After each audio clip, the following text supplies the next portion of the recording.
In 1941, at a Nazi concentration camp in Auschwitz, 10 prisoners escaped. A Nazi guard gathered the remaining prisoners and said, as punishment, 10 of you guys are going into the starvation bunker and starve to death.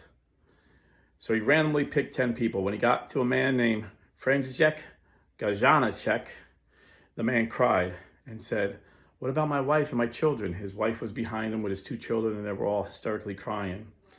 At that moment, a Catholic priest named Father Maximilian Kolbe stepped forward and said, please, let me die in his place.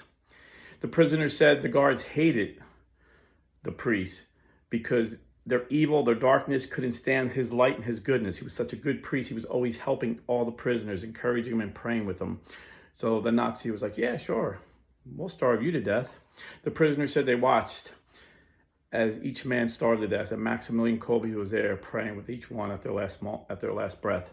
And then finally, he was the only one left alive.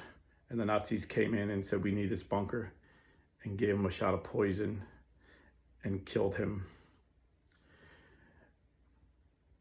František Gajanacek lived to be 93 years old.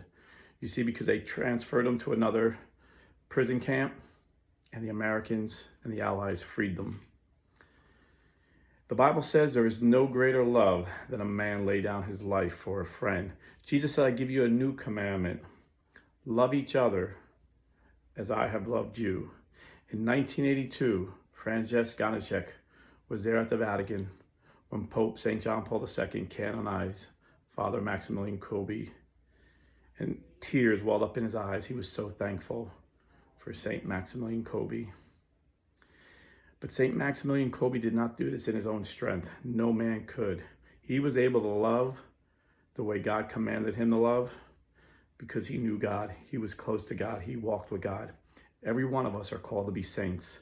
And the only way we get that is by walking with Jesus, abiding in Jesus, and following Jesus. God bless, stay Catholic, and be a saint.